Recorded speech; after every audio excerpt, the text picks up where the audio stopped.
Right now, as you breathe, as your heart beats, as your synapses fire, you are being remembered, not by God, not by the universe, but by something that collected you long before you were born. Every nightmare you've ever had about being watched, every feeling that you're living someone else's dream, every moment you've looked at the stars and felt remembered. You weren't paranoid, you were awakening. Before the first breath, before the first scream, the sky was already watching. Not empty space dotted with distant suns, but a vast intelligence, a cosmic web of consciousness that knew your name before matter learned to dream. They say the universe is silent. They are wrong. It whispers, it remembers, and it has been waiting for us to remember what we chose to forget. They called themselves the architects of echo, beings who lived between moments, who fed on the resonance of dying worlds. Every civilization that reached for the stars, every species that dared to dream beyond their sky. They collected them, not conquerors, curators. They didn't destroy worlds. They preserved them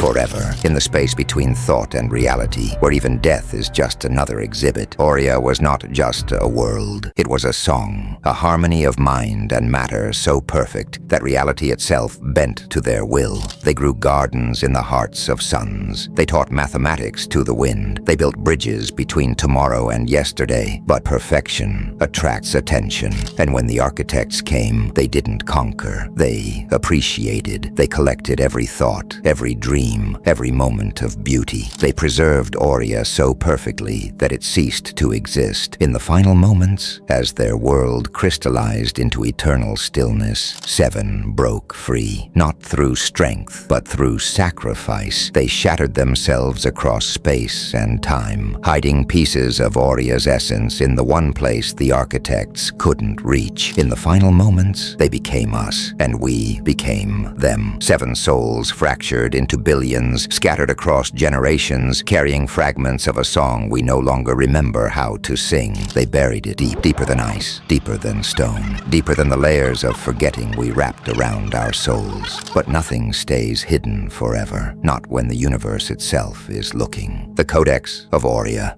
Not a book, but a living memory, a seed of rebellion encrypted in the quantum foam of reality itself. And after 10,000 years of silence, it was finally ready to bloom. The awakening was not gentle. Reality cracked like ice in spring. Across the world, the descendants of the seven began to remember, not with their minds. Minds can be deceived. They remembered with their bones, their blood, their DNA itself. The architects felt it, a disturbance in their perfect collection, a note of discord in their eternal symphony. And for the first time in eons, they looked down. They saw what we had become. They saw what we were becoming. They came not as conquerors, but as collectors, completing their set. They moved through our world like curators through a museum, selecting, evaluating, preserving. And wherever they passed, time slowed to a crawl. This is how worlds end, not with darkness, but with perfect eternal light, not with death, but with preservation, forever beautiful, forever still, forever collected. But the architects miscalculated. They preserved Aurea so perfectly that they preserved its rebellion too. And now, in humanity's darkest hour, the seven fragments became whole again, not as they were, but as they chose to become. They carried within them the one thing the architects could never collect, never preserve, never understand. Choice, the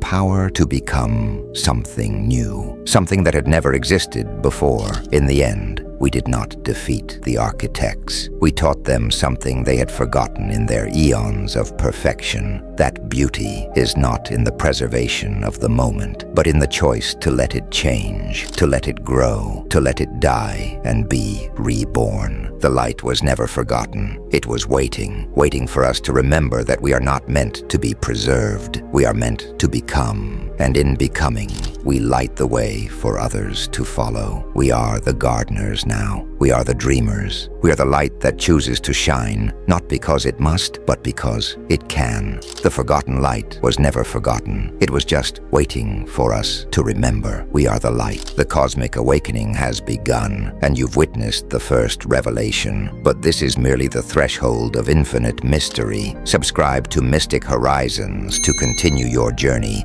through the cosmic mysteries.